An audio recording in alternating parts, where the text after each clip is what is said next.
सबसे पहले आज मैं अपने सभी दर्शकों को धन्यवाद देना चाहता हूं, जिन लोगों ने हमारे आरबी मेमोरियल हॉस्पिटल के चैनल को, चाहे वो फेसबुक पे देख रहे हैं, चाहे वो इंस्टाग्राम पे देख रहे हैं, या फेसबुक पेज पे देख रहे हैं, या ट्विटर पे हमको फॉलो कर रहे हैं, जो उनके बहुमूल्यवान उनके मैसेजेस जो हमको प्राप्त हुए हैं, उन लोगों का प्यार के लिए बहुत ढेर सारी शुभकामनाएं।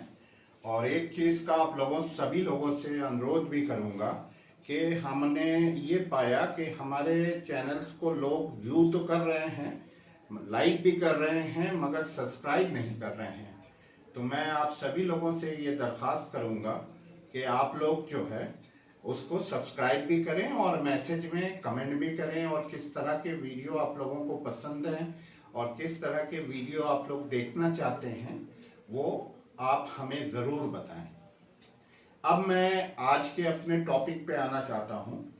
आज सबसे ज़्यादा जो लोगों में उलझने और परेशानियां हैं हृदय को लेके, सब लोग ये सोचते हैं कि किसी भी तरह का जो चेस्ट पेन होता है, छाती का दर्द होता है, सीने का दर्द होता है, वो हार्ट अटैक का पेन होता है। ऐसा बिल्कुल नहीं है, और इसके लिए मैं कुछ आज आप लोगों से बातें करना चाहता हूँ।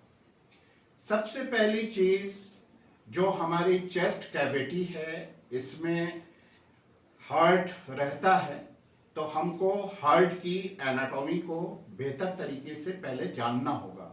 तभी तो हम ये बात कह सकते हैं कि जितने भी चेस्ट पेन होते हैं सीने के, वो हृदयघात के पेन नहीं होते हैं। पहली चीज जो मैं आप लोगों के सामने रखना चाहता हूं कि भगवान की तरफ से हमारे ये जो पूरी कैविटी है, इसको दो कैविटी में बांटा गया है, जिसको एक को एब्डोमिनल कैविटी कहते हैं और एक को चेस्ट कैविटी भी कहा जाता है, और इसको मेडिस्टेनल कैविटी भी कहा जाता है। ये एकदम बीचों बीच में होती है।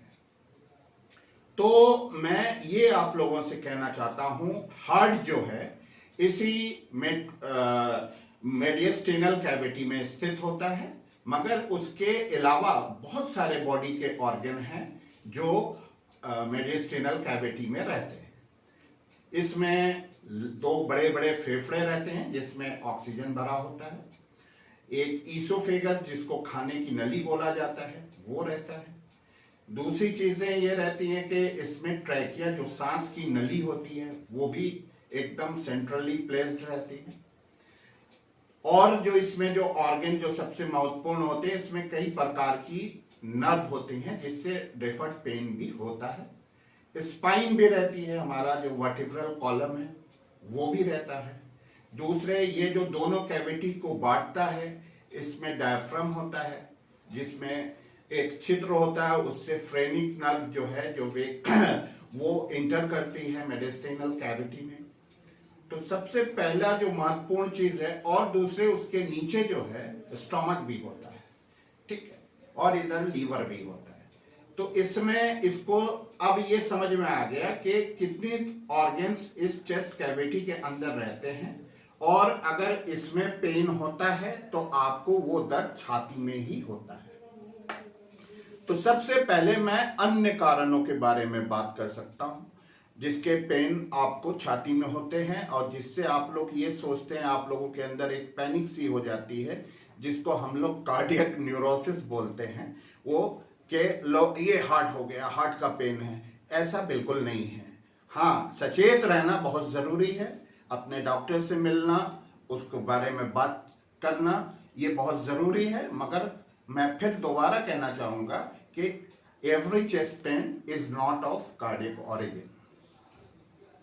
तो जो फेफड़ा रहता है, फेफड़े से प्लूराइटिक पेन भी आपको हो सकता है यहाँ पे। दूसरा आपके ईसोफेगस होता है तो ईसोफेजाइटिस के भी पेन हो सकते हैं, हाइटस हार्निया के भी पेन हो सकते हैं। ट्रैकिया रहती है तो ट्रैकेटाइटिस के भी पेन हो सकते हैं। तो उसके अलावा जो चीज होती है वो आपको रेफर्ड पेन भी एब्डोमिनल कैविटी से चेस्ट कैविटी के अंदर आता है।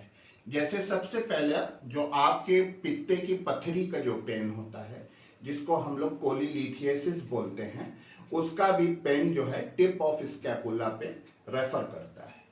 दूसरा पेन जो आपको हो सकता है पेप्टिक अल्सर वगैरह के, अगर स्टोमक में अल्सर वगैरह है तो उसके भी पेन जो है हार्ट के मेडिस्टेनम में आपके रेफर हो सकते हैं।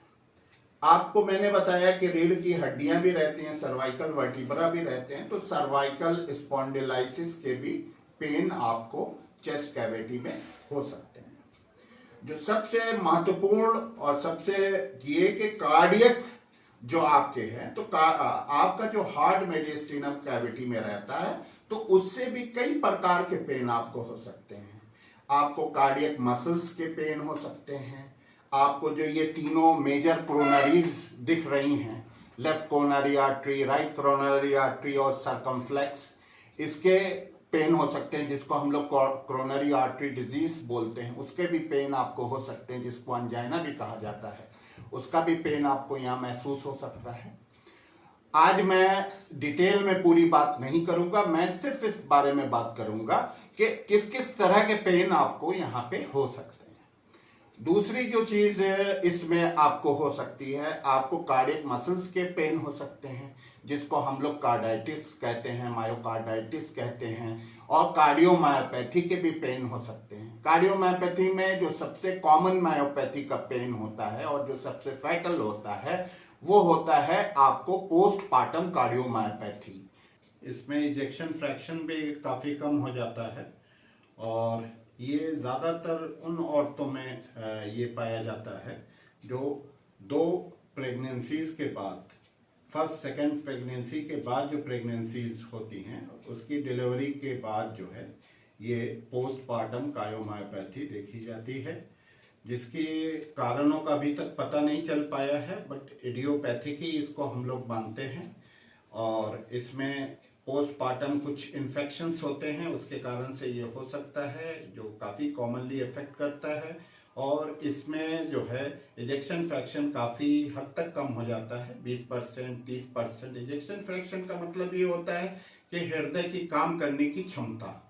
और बाकी जैसे कोरोनरी आर्टरी हार्ट डिजीज में जो इजेक्शन फ्रैक्शन वगैरह कम होते हैं, हार्ट अटैक के कारण से जो इजेक्शन फ्रैक्शन कम होते हैं, उसको तो दवाइयों से बढ़ाया जा सकता है, मगर पोस्टपार्टम कार्डियोमायोपैथी में से जो इजेक्शन फ्रैक्शन कम होते हैं, वो बढ़ते दवाओं से भी बहुत ज़्यादा बढ़ नहीं पाते। और अल्टीमेटली ऐसे पेशेंट्स में जो है वो कार्डियक ट्रांसप्लांट वगैरह इंडिकेटेड होता है, आर्टिफिशियल हार्ट वगैरह की ज़रूरत पड़ सकती है, और उसके बाद जो है उसमें इजेक्शन फ्रैक्शन बढ़ता है। धन्यवाद।